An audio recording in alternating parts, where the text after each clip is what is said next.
All +1 സോഷ്യോളജിയിലെ പ്രധാനപ്പെട്ട essay topics നോക്കിയാലോ? റെഡിയാണോ മക്കളെ നിങ്ങളെല്ലാവരും? ഓക്കെ മക്കളെ, വീഡിയോ ഇഷ്ടപ്പെടുകയാണെങ്കിൽ ലൈക്ക് അടിക്കുക, മാക്സിമം നിങ്ങളുടെ ഫ്രണ്ട്സിലോട്ടൊക്കെ ഷെയർ ചെയ്യുക കേട്ടോ. അപ്പോൾ നമ്മുടെ എജുപോർട്ട് മെഗാ ഓഫറുമായിട്ട് വന്നിട്ടുള്ളത് നമ്മുടെ ബൂസ്റ്റർ ബാച്ച് സ്റ്റാർട്ട് ചെയ്യുന്നുണ്ട്. ഇനി വരാൻ പോകുന്ന എക്സാമുകൾ, ക്രിസ്മസ് എക്സാം പെട്ടെന്ന് കഴിയും. ഓക്കെ, അത് കഴിഞ്ഞ് നമുക്ക് ഒരുപാട് എക്സാമുകൾ വരാനുണ്ട്. ദ ലാസ്റ്റ് വൺ ഈസ് നമ്മുടെ പബ്ലിക് എക്സാം. അപ്പോൾ ആ ഒരു എക്സാം നല്ല രീതിയിൽ സ്ട്രക്ചറായിട്ട് എങ്ങനെ മുന്നോട്ട് പോകണമെന്ന് ഡൗട്ടുള്ളവരുണ്ടായിരിക്കും. ഓക്കെ, സോഷ്യോളജിയാണ്, 80 മാർക്കിൻ്റെ പേപ്പറാണ്, എല്ലാവർക്കും അറിയാലോ. ഓക്കെ, അപ്പോൾ നമ്മുടെ എജുപോർട്ടിൻ്റെ ബൂസ്റ്റർ ബാച്ചിൽ 1,999 ആണ് ഈടാക്കുന്നത്. അപ്പോൾ എന്ത് ചെയ്യുക, ഈ ഒരു എമൗണ്ട് അഫോർഡബിൾ ആയിരിക്കും. ഓക്കെ, അപ്പോൾ നമ്മൾ അതിന് മുന്നേ നിങ്ങൾ എന്ത് ചെയ്യണം, നമ്മുടെ കമൻറ്റ് ബോക്സിൻ്റെ മുകൾ ഭാഗത്ത് 2 ലിങ്ക് ഉണ്ടാക്കും. അതൊരു ലിങ്ക് നമ്മുടെ ബൂസ്റ്റർ ബാച്ചിൻ്റെ ലിങ്കാണ്. ആ ലിങ്കിൽ കയറിയിട്ട് ഉടനെ തന്നെ അതിനകത്തുള്ള ഗൂഗിൾ ഫോം ഒന്ന് ഫില്ല് ചെയ്ത് വെക്കുക. ഓക്കെ, ഫസ്റ്റ് നിങ്ങൾ ചെയ്യേണ്ട കാര്യം അതാണ്. പിന്നീട് എന്ത് ചെയ്യുക, ഈ ഒരു ഫീൽ നിങ്ങൾക്ക് അഡ്മിഷൻ നിങ്ങളുടെ സീറ്റ് ബുക്ക് ചെയ്യുക.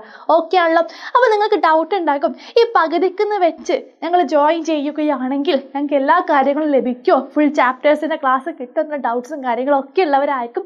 എന്നാൽ കിട്ടും. ഫുൾ ചാപ്റ്റർ ആക്സസ് നിങ്ങൾക്ക് ഉണ്ടായിരിക്കുന്നതാണ്. മാത്രമല്ല ഫെബ്രുവരി 1st വീക്ക് ആവുമ്പോഴേക്കും നിങ്ങളുടെ സിലബസ് പ്രകാരമുള്ള ഓൾ ചാപ്റ്റേഴ്സ് നമ്മൾ കംപ്ലീറ്റ് ചെയ്യുന്നതാണ്. അതുപോലെ തന്നെ ഫെബ്രുവരി മാർച്ച് ആകുമ്പോഴേക്കും revision and model exams, then 3 sets of exam നിങ്ങൾക്ക് പ്രൊവൈഡ് ചെയ്യുന്നുണ്ട്. അതുപോലെ തന്നെ വാട്സപ്പിലൂടെ AI ഡൗട്ട് ക്ലിയറൻസ് നിങ്ങൾക്ക് ലഭിക്കുന്നതായിരിക്കും. Then subject wise club and personal മെൻറ്റേഴ്സും നിങ്ങൾക്ക് ഉണ്ടായിരിക്കും. ദെൻ ലാസ്റ്റ് വൺ ഈസ്, എന്താണ് നമുക്ക് വേണ്ടത്, എന്താണ് ഫുൾ മാർക്കാണ്, ഷുവറാണ്, ഫുൾ മാർക്ക് നിങ്ങൾക്ക് ലഭിക്കും. ഓക്കെ, മാത്രമല്ല A+ ആവണം നമ്മുടെ ലക്ഷ്യം. ദെൻ രണ്ടാമത്തെ ലിങ്ക് നിങ്ങൾ കാണുന്നുണ്ടാവും നിങ്ങളുടെ കമൻറ്റ് ബോക്സിൻ്റെ മുകൾ ഭാഗങ്ങളിൽ. അപ്പോൾ അതെന്താണ്, നമ്മുടെ +1 ക്രിസ്മസ് എക്സാമിൻ്റെ സ്റ്റഡി ഗ്രൂപ്പിൻ്റെ ലിങ്കാണ്. നിങ്ങൾ ഇതുവരെ ജോയിൻ ചെയ്തിട്ടില്ലെങ്കിൽ ആ ഗ്രൂപ്പിൽ ജോയിൻ ചെയ്യുക. ഈ ഗ്രൂപ്പിൽ ജോയിൻ ചെയ്താൽ മാത്രമേ നമ്മൾ ഇന്ന് എടുക്കാൻ പോകുന്ന എസ്സേ ക്വസ്റ്റ്യൻ്റെ നോട്ട് ലഭിക്കുകയുള്ളൂ. മാത്രമല്ല നമ്മുടെ സോഷ്യോളജിയുടെ ഓരോ ചാപ്റ്റേഴ്സും വളരെ സിമ്പിളായി സൂക്ഷ്മമായിട്ടുള്ള മൈക്രോബിറ്റ് നിങ്ങൾക്ക് ലഭിക്കും.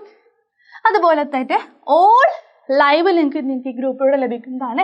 ആൻഡ് ഡെയിലി ഒരു സ്റ്റഡി പ്ലാൻ, എങ്ങനെ മുന്നോട്ട് പോകണമെന്ന് ഡൗട്ടുള്ളവരൊക്കെ ഉണ്ടാകും, അതൊക്കെ നിങ്ങൾക്ക് ഇതിലൂടെ ലഭിക്കും. ഓക്കെ ആണല്ലോ, സെറ്റാണല്ലോ? എക്സാമിന് കാര്യങ്ങളൊക്കെ എല്ലാവർക്കും അറിയാലോ. നമുക്ക് സ്റ്റാർട്ട് ചെയ്യാം പ്രധാനപ്പെട്ട എസ്സേ ടോപ്പിക്സ്. ദെൻ ഇവിടെ നിങ്ങൾ ശ്രദ്ധിക്കേണ്ട കാര്യം എന്താണ്, ടോപ്പിക്സ് ആണ്. ഓക്കെ, എന്താണ്, what is the sociology relationship to other social science discipline. ഇവിടെ സാമൂഹ്യശാസ്ത്രവും മറ്റ് സാമൂഹ്യശാസ്ത്ര വിഷയങ്ങളും തമ്മിൽ ഉള്ള അതിൻ്റെ ഒരു ബന്ധം, റിലേഷൻഷിപ്പാണ് നമ്മുടെ ഫസ്റ്റ് ചാപ്റ്ററിലുള്ള ഒരു ടോപ്പിക്കാണ് അല്ലേ. ഇതിൽ നിന്ന് നമുക്കൊരു എസ്സേ പ്രതീക്ഷിക്കാം.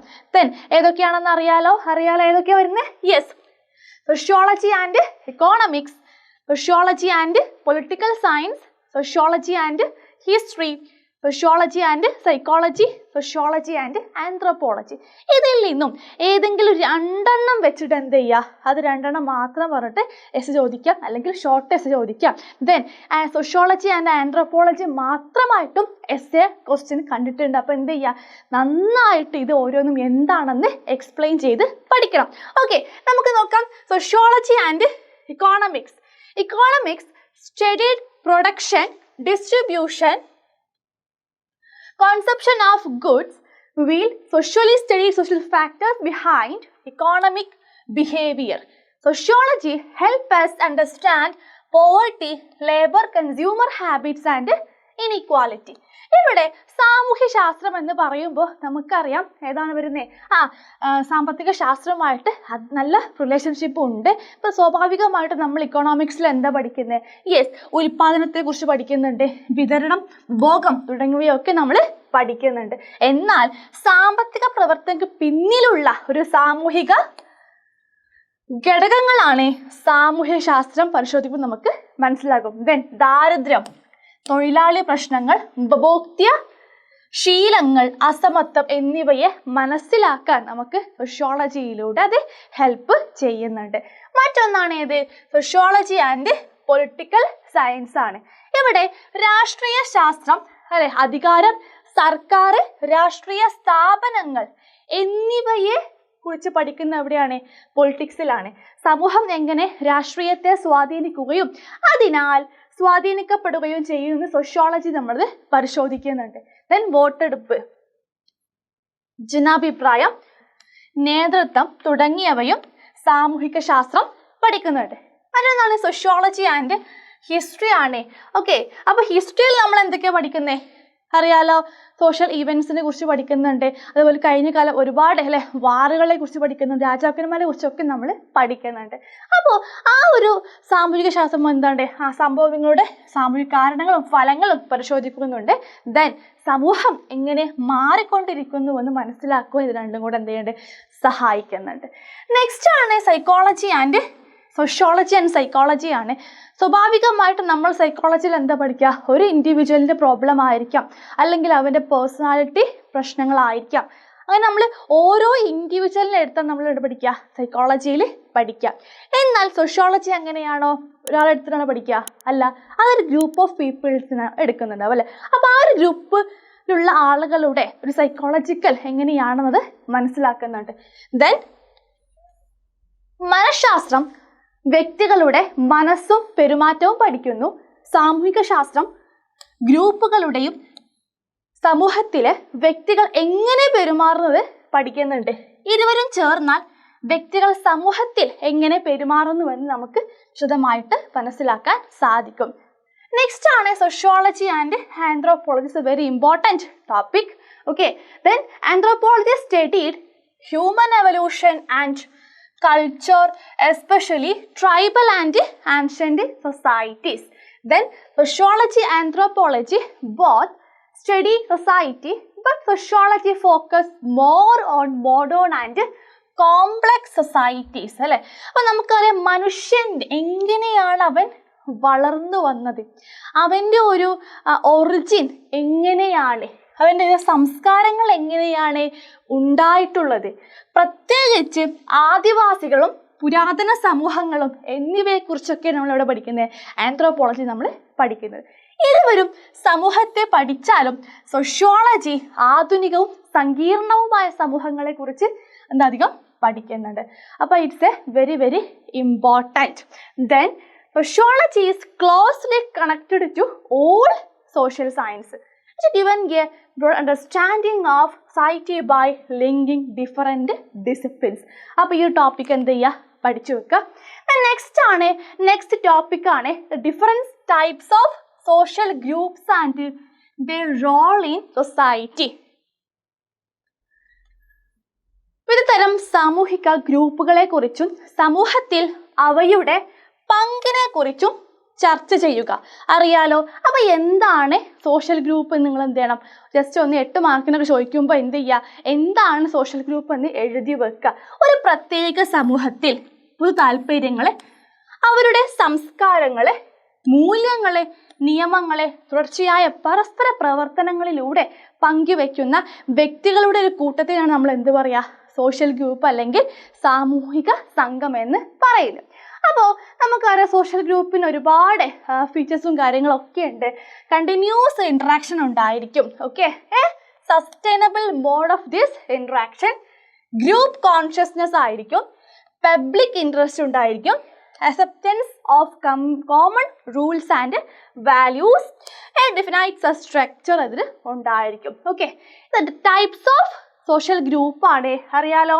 First one is primary group ആണ്, പ്രാഥമിക സംഘങ്ങൾ.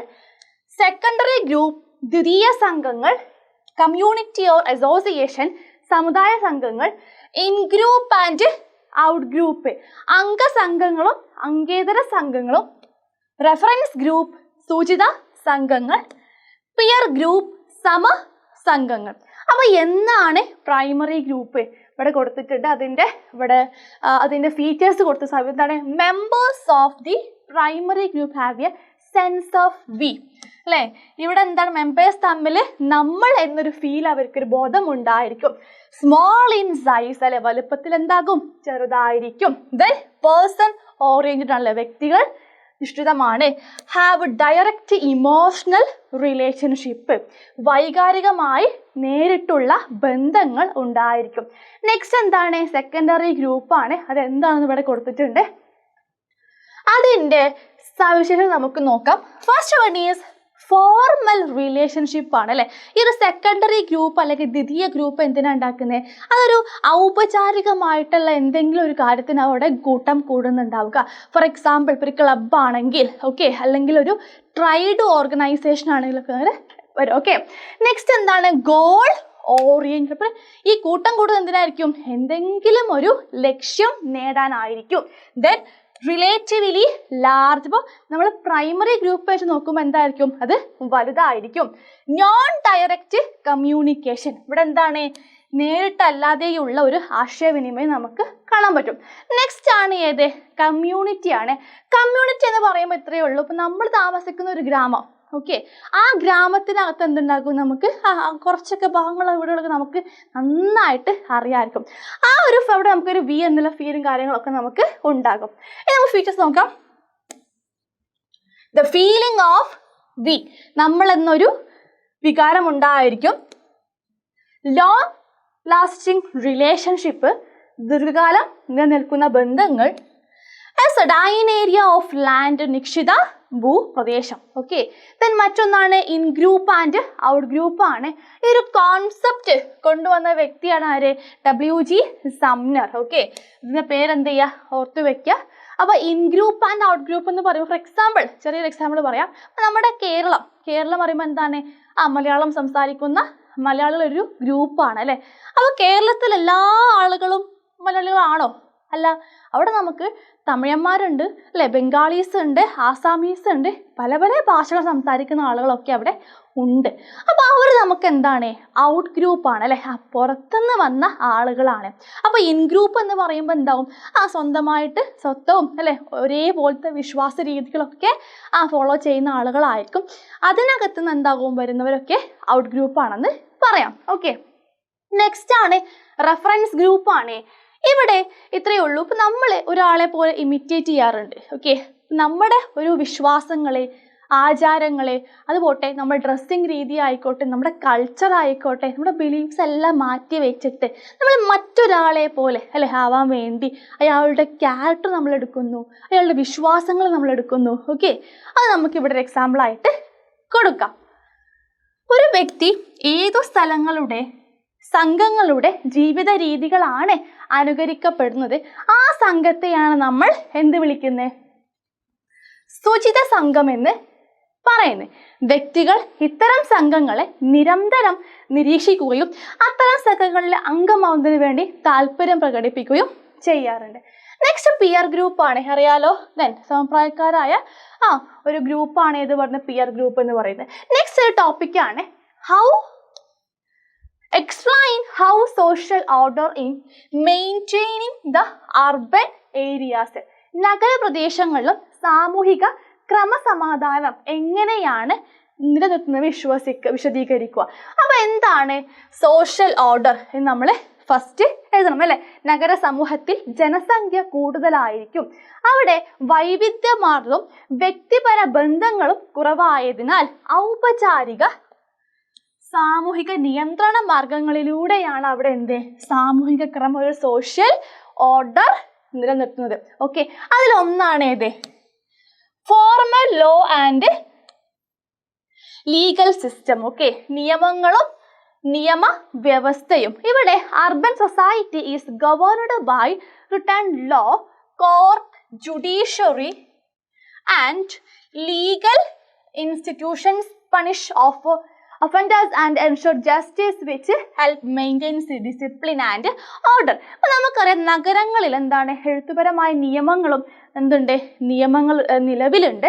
മാത്രമല്ല കോടതികളും ന്യായ വ്യവസ്ഥയും ഒക്കെ എന്താണ് കുറ്റവാളികളെ ശിക്ഷിച്ച് നീതി ഉറപ്പാക്കുകയൊക്കെ ചെയ്യുമ്പോൾ ഒരു പ്രശ്നം നമ്മളവിടെ ഉണ്ടായി എന്താവും, അത് അവിടെ ക്രമം നിലനിർത്തുവാൻ വേണ്ടി അവിടെ സംവിധാനങ്ങളൊക്കെ ഉണ്ട്. മറ്റൊന്നാണ് എന്ത്? പോലീസ് ആൻഡ് അഡ്മിനിസ്ട്രേറ്റീവ് സിസ്റ്റം ആണ്. പോലീസും ഭരണ സംവിധാനവും. പോലീസ്, ട്രാഫിക് വിഭാഗം, മുനിസിപ്പൽ ഉദ്യോഗസ്ഥർ തുടങ്ങിയവർ കുറ്റകൃത്യങ്ങൾ നിയന്ത്രിക്കുകയും പൊതുസുരക്ഷ ഉറപ്പാക്കുകയും ചെയ്യുന്നുണ്ട്. Third one is municipal corporation and civic rules ആണ്. മുനിസിപ്പാലിറ്റികളും നഗര നിയമങ്ങളും. ഇവിടെ ശുചിത്വം, ഓക്കെ, ശുചിത്വം പാലിക്കുന്നതും മാലിന്യ നിർമ്മാർജ്ജനം, ദെൻ താമസം, കെട്ടിട നിർമ്മാണം തുടങ്ങിയ മേഖലകളിൽ നിയമങ്ങൾ നടപ്പാക്കുന്നുണ്ട്. മറ്റൊന്നാണ് ഫോർമൽ ഇൻസ്റ്റിറ്റ്യൂഷൻ ആണ്, ഔപചാരിക സ്ഥാപനങ്ങൾ. സ്കൂളുകൾ, ഓഫീസുകൾ, ഫാക്ടറികൾ, സർക്കാർ സ്ഥാപനങ്ങൾ എന്നിവ കർശനമായ നിയമങ്ങൾ പാലിച്ച് പ്രവർത്തിക്കുന്നുണ്ട്. ഇതുമായി നമുക്ക് അവിടെ ഒരു അച്ചടക്കം നിലനിർത്താം. Then last one is economic and occupational regulations ആണ്. തൊഴിൽ സാമ്പത്തിക നിയന്ത്രണങ്ങൾ. ഇപ്പൊ ജോലി സ്ഥലങ്ങളെ, അതുപോലെ കരാറുകളെ, തൊഴിൽ, നൈതിക തുടങ്ങിയവ നഗര ജീവിതത്തെ ക്രമത്തിലാക്കാൻ അത് സഹായിക്കുന്നുണ്ട്. അപ്പൊ ഈ ഒരു ഭാഗത്തെ topic is very very important. Okay, next topic നമുക്ക് നോക്കാം. Define religion and explain the essential characteristics. മതത്തെ നിർവചിക്കുകയും അതിൻ്റെ ആവശ്യ സവിശേഷതകൾ വിശദീകരിക്കുകയും ചെയ്യുക. അപ്പൊ ഇങ്ങനെ ഒരു ക്വസ്റ്റ്യൻ നിങ്ങൾ ഫസ്റ്റ് എന്ത് ചെയ്യും, എന്താണ് റിലീജിയൻ എന്ന് എഴുതണം. Okay, religion is a system of belief, practices, ritual and symbols through which the people understand the sacred or supernatural. Then മതം എന്ന് പറയുന്ന വിശ്വാസമാണ്, ആചാരങ്ങൾ, കർമ്മങ്ങൾ, പ്രതീകങ്ങൾ എന്നിവയുടെ ഒരു സംവിധാനമാണ്. മതം ഒരു സാമൂഹിക സ്ഥാപനമായത് അതിനെ സാമൂഹിക പഠനം എന്താണ് വളരെ പ്രധാന സോഷ്യൽ ഇൻസ്റ്റിറ്റ്യൂഷൻ എന്ന് പറയുന്നത് റിലീജിയൻ എന്ന് പറയുന്നത്. ദെൻ മതത്തെക്കുറിച്ചുള്ള സാമൂഹ്യശാസ്ത്ര പഠനം മതത്തെക്കുറിച്ചുള്ള മതപരമോ ദൈവശാസ്ത്രമോ പരമായ പഠനത്തിൽ നിന്നെന്താണ് വ്യത്യസ്തമാണ്. നമുക്ക് നോക്കാം. അതിൻ്റെ sociology conduct empirical studies of how regions actually function in society and its relationship to other institution. സമൂഹത്തിൽ മതങ്ങൾ യഥാർത്ഥത്തിൽ എങ്ങനെ പ്രവർത്തിക്കുന്നുവെന്നും മറ്റ് സ്ഥാപനങ്ങളുമായുള്ള അതിൻ്റെ ബന്ധത്തെക്കുറിച്ചും സോഷ്യോളജി അനുഭവപരമായ പഠനങ്ങൾ നടത്തുന്നുണ്ട്. ദെൻ സമൂഹത്തിൻ്റെയും സംസ്കാരത്തിൻ്റെയും മറ്റു വശങ്ങളുമായി ബന്ധപ്പെട്ട് മതപരമായ വിശ്വാസങ്ങളും ആചാരങ്ങളും എന്താണ് ഈ ഒരു സ്ഥാപനം അന്വേഷിക്കുന്നുണ്ട്. ഇവിടെ നമ്മൾ അതിൻ്റെ ക്യാരക്ടറിസ്റ്റിക്സ് കൊടുത്തിട്ടുണ്ട്. ഓരോന്നും ഇവിടെ എന്തുണ്ട്, ഓക്കെ, എന്താണ് അറിയപ്പെടുന്ന എല്ലാ സമൂഹങ്ങളിലും എന്തുണ്ട്, മതം ഉണ്ട്. എന്നിരുന്നാലും മതവിശ്വാസങ്ങളും ആചാരങ്ങളും സംസ്കാരത്തിലും ഇത്തരം ഓരോ ഭാഗങ്ങളിലും ഒരുപോലെയാണോ, അല്ല വ്യത്യസ്തമായിട്ട് നമുക്ക് കാണാൻ പറ്റും. മനുഷ്യന്റെ സാർവത്രികവും വ്യാപകവും ശാശ്വതവുമായ താല്പര്യമാണ് എന്തെന്ന് പറയുന്നത് മതം. ദെൻ അതിൽ ഒരു കൂട്ടം ചിഹ്നങ്ങൾ ഉൾപ്പെടുന്നുണ്ട്. ഓരോ റിലീജിയനും എന്തുണ്ട്, വ്യത്യസ്തമായിട്ടുള്ള ചിഹ്നങ്ങളും കാര്യങ്ങളും ഒക്കെ ഉണ്ട്. ദെൻ ബഹുമാനത്തിൻ്റെയും അതുപോലെ ഭയത്തിൻ്റെയും വികാരങ്ങൾ നമുക്കിവിടെ മതത്തിൽ പ്രകടിപ്പിക്കുന്നുണ്ട്. അപ്പോൾ റിലീജിയൻ എന്ന് പാക്കുന്ന ഒരു ക്വസ്റ്റ്യൻ പ്രതീക്ഷിക്കാം. ദെൻ നെക്സ്റ്റ് ടോപ്പിക്കാണ്, it's a very important essay ടോപ്പിക്കാണ്. എന്തായാലും ഇത് ഷുവർ ക്വസ്റ്റ്യൻ ആണ്. നോക്കാം. What are the socialization agencies? എന്താണ് സാമൂഹ്യവൽക്കരണത്തിൻ്റെ ഏജൻസികൾ? അറിയാലോ, it's a very simple question അല്ലേ, പഠിച്ച് സെറ്റ് ആയതാണല്ലോ. First one is family, peer group, school and mass media. അപ്പോൾ എന്താണ് family? Okay, the first and most important agency. Then parents are the key socializing agent. Then region and social class of the family into which an individual is born and affect pattern of socialization. Then children learn behavior characteristics of their parents or other in their neighborhood or community. Okay, ഒരു വ്യക്തി ജനിക്കുന്ന കുടുംബം. Okay, ഇപ്പൊ നമ്മൾ first നമ്മളെ socialised ആവുന്ന എവിടുന്നാണ് കുടുംബത്തിൽ നിന്നാണ്, ഫാമിലിയിൽ നിന്നാണ്. അപ്പോൾ ഫസ്റ്റ് സോഷ്യൽ ഏജന്റ് ആയിട്ട് വരും, ഒന്നെങ്കിൽ പാരൻസ് ആയിരിക്കും, അച്ഛനമ്മ ആയിരിക്കും. ദെൻ കുട്ടികൾ പെരുമാറ്റ രീതികൾ സ്വീകരിക്കുന്നത് മാതാപിതാക്കളിൽ നിന്നോ അല്ലെങ്കിൽ നൈബേഴ്സിൽ നിന്നോ ആയിരിക്കും. The next second one is ഏതാണ്? പിയർ ഗ്രൂപ്പ് ആണ് അല്ലേ. Then friendship group of children of a similar age. Peer relationship remain important throughout a person's life. It shapes children's attitude and behavior. Then informal group of people of similar ages at work and in the other contexts are of the enduring importance in shaping individual attitude. ഇവിടെ ചെറിയ കുട്ടികൾക്ക് ഇടയിൽ ഉണ്ടാവുന്ന സൗഹൃദ ബന്ധങ്ങൾ എന്തായിരിക്കും? Equal ആയിരിക്കും. സമപ്രായക്കാരുമായുള്ള ബന്ധം ഒരു കുട്ടിയുടെ ജീവിതത്തിലൂടെ നീളം വലിയ സ്വാധീനം ചെലുത്തുന്നുണ്ട്. ദെൻ ഒരു വ്യക്തിയുടെ സ്വഭാവം, ജീവിതശൈലി, മനോഭാവങ്ങളെ, പെരുമാറ്റങ്ങൾ എന്നിവ രൂപപ്പെടുന്നതിന് പ്രധാന പങ്ക് വഹിക്കുന്നുണ്ട്. ദെൻ ഒരു വ്യക്തിയുടെ സ്വഭാവം, ജീവിതശൈലി, മനോഭാവങ്ങൾ, പെരുമാറ്റങ്ങൾ എന്നിവ രൂപപ്പെടുന്നതിൽ പ്രധാന പങ്ക് ഇത് വഹിക്കുന്നുണ്ട്. മറ്റൊന്ന് സ്കൂളാണ്. ഓക്കെ, തേർഡ് വൺ ഈ സ്കൂളാണ്. School is A formal organisation ആണ്. ഓക്കെ, ഔപചാരിക പ്രക്രിയയാണ് സ്കൂൾ നടക്കുന്നത്. ദെൻ സ്കൂളുകൾ കൂടുതൽ സൂക്ഷ്മമായ രീതിയിൽ സാമൂഹികവൽക്കരണത്തിന്റെ ഏജൻസിയാണ്. ദെൻ സ്കൂളുകളെ വിദ്യാർത്ഥികൾക്കിടയിൽ ലിംഗപരമായ റോളുകളും പഠിപ്പിക്കുന്നുണ്ട്. മറ്റൊന്നാണ് മാസ് മീഡിയ ആണ് അല്ലെ, ബഹുജന മാധ്യമം. It is an essential part of our everyday life. നമ്മുടെ ജീവിതത്തിൽ നമ്മൾ എന്ത് ചെയ്യുന്നുണ്ട്? ഓട്ടോമാറ്റിക്കലി നമ്മൾ സമൂഹത്തെക്കുറിച്ച് അറിയുന്നുണ്ട്, നമ്മൾ സോഷ്യലൈസ്ഡ് ആയിക്കൊണ്ടേയിരിക്കുന്നുണ്ട്. അപ്പോൾ ഈ സോഷ്യലൈസ്ഡ് പറഞ്ഞാൽ എന്താണ്? ഇത് കണ്ടിന്യൂസ് പ്രോസസ്സാണ്. അത് അവിടെ എൻഡ് ചെയ്യുന്നുണ്ട്. ഒരു കുട്ടി ജനിക്കുന്നത് മുതൽ ആ കുട്ടിയുടെ മരണം വരെ ആ കുട്ടി എന്ത് ചെയ്യുന്നുണ്ട്? ആ വ്യക്തി സോഷ്യലൈസ്ഡ് ആയിക്കൊണ്ടേ ഇരിക്കുകയാണ്. ദെൻ ഇലക്ട്രോണിക് മാധ്യമങ്ങളുടെയും അച്ചടി മാധ്യമങ്ങളുടെയും പ്രാധാന്യം ഇന്ന് വളരെയേറെ വർദ്ധിച്ചിട്ടുണ്ട്.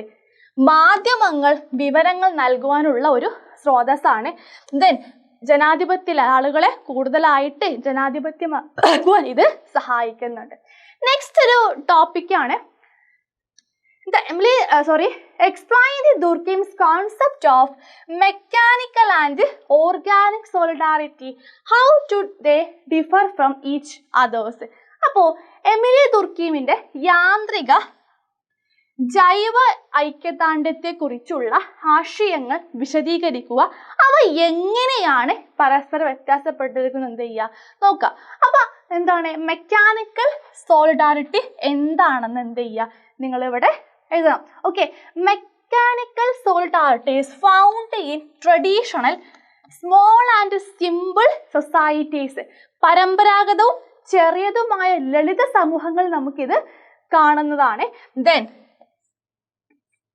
ആളുകൾ ഒരേപോലെയുള്ള തൊഴിൽ, വിശ്വാസങ്ങൾ, മൂല്യങ്ങൾ, ജീവിത ശൈലി എന്നിവ പങ്കിടുന്നു. ദെൻ സമൂഹത്തിൽ ഐക്യം ഇത് ഉണ്ടാകുന്നുണ്ട്. Then there is a strong collective conscience, the everyone think alike അല്ലെ, ഒരു കൂട്ടബോധം ഇവിടെ ശക്തമാണ്. എല്ലാവരും ഒരുപോലെയാവും ഇവിടെ ചിന്തിക്കുന്നുണ്ടാവുക. ദെൻ നിയമം ഉണ്ടായിരിക്കും, ശിക്ഷാത്മക സ്വഭാവം ഉള്ളതായിരിക്കും. ഫോർ എക്സാമ്പിൾ ആദിവാസി സമൂഹങ്ങളെ, ഗ്രാമ സമൂഹങ്ങൾ ഇതിന് ഉദാഹരണമായിട്ട് കൊടുക്കാം. മറ്റൊന്ന് ഓർഗാനിക് സോളിഡാരിറ്റി ആണ്. എന്താണ് ഇത്? നമ്മുടെ ആധുനിക മോഡേണുമായി ബന്ധപ്പെട്ടതാണ്. വ്യവസായ സമൂഹങ്ങളിൽ കാണുന്ന ഒരു ഐക്യമാണ് ഇവിടെ നമുക്ക് കാണാൻ പറ്റുക. ആളുകൾക്ക് വിശദീകരിച്ച വ്യത്യസ്ത ജോലികൾ ഇവിടെ ഉണ്ട്. ദെൻ സമൂഹത്തിലെ ഐക്യം പരസ്പരപരം നിന്നും എന്താവും അത് ഉണ്ടാകുന്നുണ്ട്. ഓക്കെ, ഒരു കൂട്ടബോധം ഇവിടെ ഉണ്ടാവോ? ഇവിടെ ഉണ്ടാവുകയില്ല. എന്നാൽ വ്യക്തിത്വ ബോധം ഇവിടെ എന്താണ്? വളരെ ശക്തമാണ്. ഓക്കെ, ദെൻ നിയമം പുനഃസ്ഥാപന സ്വഭാവം എന്താണ് ഉള്ളതാണ്. ഉടമ്പടികളും അവകാശങ്ങളും അതിൽ മുഖ്യമാണ്. ഫോർ എക്സാമ്പിൾ നഗരങ്ങളെ, വ്യവസായ രാഷ്ട്രങ്ങളൊക്കെ നമുക്ക് എന്ത് കൊടുക്കാം? എക്സാമ്പിൾ ആയിട്ട് കൊടുക്കാം. നെക്സ്റ്റ് ടോപ്പിക്കാണ് ദ മേജർ എൻവയോൺമെന്റൽ problems faced by the world today. Okay, അപ്പൊ നമുക്ക് കണക്ട് ചെയ്ത് എഴുതാൻ പറ്റും അല്ലെ? എന്താണ് ഇവിടെ? യെസ്, ഇന്ന് ലോകം നേരിടുന്ന പ്രധാന പാരിസ്ഥിതിക പ്രശ്നങ്ങൾ എന്തൊക്കെയാണ്? ഒരുപാട് പ്രശ്നങ്ങളുണ്ട്. അപ്പൊ നിങ്ങൾക്ക് ഇതിൽ ഏതും എഴുതി കൊടുക്കാൻ പറ്റും. ഒന്ന് പൊല്യൂഷൻ ആണ് അല്ലെ. പൊല്യൂഷനിൽ നോക്കുകയാണെങ്കിൽ എയർ പൊല്യൂഷൻ ഉണ്ട്, വാട്ടർ പൊല്യൂഷൻ ഉണ്ട്, സോയിൽ പൊല്യൂഷൻ ഒക്കെ നമുക്ക് കൊടുക്കാം. അപ്പൊ അതൊക്കെ എങ്ങനെ ഉണ്ടാവുന്ന കാര്യങ്ങളൊക്കെ അറിയാലോ. അതിൻ്റെ പോസിറ്റീവ് ഇമ്പാക്റ്റും നെഗറ്റീവ് ഇമ്പാക്റ്റും ഉണ്ടാവാനുള്ള കാരണങ്ങളൊക്കെ എന്ത് ചെയ്യുക? എഴുതി കൊടുക്കുക. ദെൻ മറ്റൊന്ന് എന്താണ്? ഡീഫോറസ്റ്റേഷൻ ആണ് അല്ലെ. വനനശീകരണം ആൻഡ് വേസ്റ്റ് മാനേജ്മെന്റ് പ്രോബ്ലം. ഇന്ന് ഏറ്റവും കൂടുതൽ നഗരങ്ങളും നേരിടുന്ന വലിയ പ്രശ്നമാണ് എന്ത്? വേസ്റ്റ് മാനേജ്മെന്റ് എന്ന് പറയുന്നത്. ഓക്കെ, ഇതിൻ്റെ കൂടെ നമുക്ക് എന്തും കൂട്ടിച്ചേർക്കാം. എൻവിയോൺമെന്റൽ പ്രോബ്ലംസ് ആയിട്ട് ഒരുപാടുണ്ട്. നമ്മുടെ ഗ്ലോബൽ വാർമിംഗ് കൊടുക്കാം. ഓക്കെ, ആഗോള താപനങ്ങളൊക്കെ എക്സാമ്പിൾ ആയിട്ട് കൊടുക്കാവുന്നതാണ്. അപ്പോൾ യെസ്, അപ്പോൾ ഇത്രയും കാലം പ്രധാനപ്പെട്ട എസ്സേ ടോപ്പിക്സ് എന്തായാലും നിങ്ങൾ പഠിച്ചു പോകണം. ഓക്കെ, നിർബന്ധമായിട്ട് ഈ ടോപ്പിക്സ് എല്ലാം കവർ ചെയ്ത് പോവേണ്ടതാണ്. ഒരിക്കലും സ്കിപ്പ് ചെയ്യാൻ പാടില്ല. അപ്പോൾ ഈ നോട്ട്സ് ലഭിക്കാൻ അറിയാലോ, നിങ്ങളെല്ലാവരും ജോയിൻ ചെയ്തല്ലോ. +1 സ്റ്റഡി ഗ്രൂപ്പിൻ്റെ ലിങ്ക് നിങ്ങളുടെ കമൻറ്റ് ബോക്സിൻ്റെ മുകൾ ഭാഗത്ത് ഉണ്ടാകും. അപ്പോൾ എന്ത് ചെയ്യുക, ആ ലിങ്കിൽ കയറിയിട്ട് നിങ്ങൾ പെട്ടെന്ന് ജോയിൻ ചെയ്യുക. ജോയിൻ ചെയ്യുമ്പോൾ നിങ്ങൾക്ക് നോട്ട്സ് മാത്രമല്ല ലഭിക്കുക, നമ്മുടെ സോഷ്യോളജിയുടെ ഓരോ ചാപ്റ്റേഴ്സും വളരെ സൂക്ഷ്മമായിട്ട് തയ്യാറാക്കിയ മൈക്രോബിറ്റ് നിങ്ങൾക്ക് എന്താണ് ലഭിക്കുന്നതാണ്. അതുപോലെ തന്നെ ഓൾ ലൈവ് ലിങ്ക് നിങ്ങൾക്ക് ലഭിക്കും. ഒരു ഡെയിലി ഒരു സ്റ്റഡി പ്ലാൻ എങ്ങനെ മുന്നോട്ട് പോകണമെന്ന് ഡൗട്ട് ഉള്ളവരാണെങ്കിൽ അത് നിങ്ങൾക്ക് ഇതിലൂടെ ലഭിക്കുന്നതാണ്. അപ്പോൾ എന്ത് ചെയ്യുക, ഈ അവസരം നിങ്ങൾ ഒരിക്കലും മിസ്സാക്കരുത്. നമ്മുടെ ബൂസ്റ്റർ ബാച്ചിൻ്റെ കാര്യം ഒന്നും കൂടെ ഓർമ്മിപ്പിക്കുകയാണ്. ഓക്കെ മക്കളെ, നിങ്ങൾക്ക് വരാൻ പോകുന്ന പബ്ലിക് എക്സാം ഉണ്ട്. ഓക്കെ, നല്ല സ്ട്രക്ചേർഡ് ആയിട്ട് മുന്നോട്ട് പോകണമെന്ന് ആഗ്രഹിക്കുന്നവരായിരിക്കും. അപ്പോൾ നമ്മുടെ പുതിയ ബാച്ചാണ്, ഓൺലൈൻ ബാച്ചാണ്. പബ്ലിക് എക്സാമിൻ്റെ റിവിഷൻ ബാച്ചും കൂടെയാണ് ബൂസ്റ്റർ ബാച്ച്. അപ്പോൾ എന്ത് ചെയ്യുക, പെട്ടെന്ന് ജോയിൻ ചെയ്യുക. 1,999 ആണ് നമ്മൾ ഈടാക്കുന്നത്. ഫസ്റ്റ് നിങ്ങൾ എന്ത് ചെയ്യുക, നിങ്ങളുടെ ഗൂഗിൾ ഫോം ഒന്ന് ഫില്ല് ചെയ്യുക കേട്ടോ. ഫില്ല് ചെയ്യാനുള്ള ലിങ്ക് കമൻറ്റ് ബോക്സിൽ ഉണ്ടായിരിക്കും. 2 ലിങ്ക് ഉണ്ട്. ഒന്ന് നമ്മുടെ വാട്സപ്പ് ഗ്രൂപ്പിൻ്റെ ലിങ്കാണ്, ഒന്ന് നമ്മുടെ ബൂസ്റ്റർ ബാച്ചിൻ്റെ ലിങ്കാണ്. അപ്പോൾ എന്ത് ചെയ്യുക, രണ്ടും ഫില്ല് ചെയ്യുക. ഒന്ന് ജോയിൻ ചെയ്യാനുള്ളതാണ് കേട്ടോ. ഒരെണ്ണം എന്താണ് ഗൂഗിൾ ഫോം ഫില്ല് ചെയ്യുക. മറ്റൊരു വീഡിയോ ആയിട്ട് വീണ്ടും കാണാം. അതുവരെ ബൈ.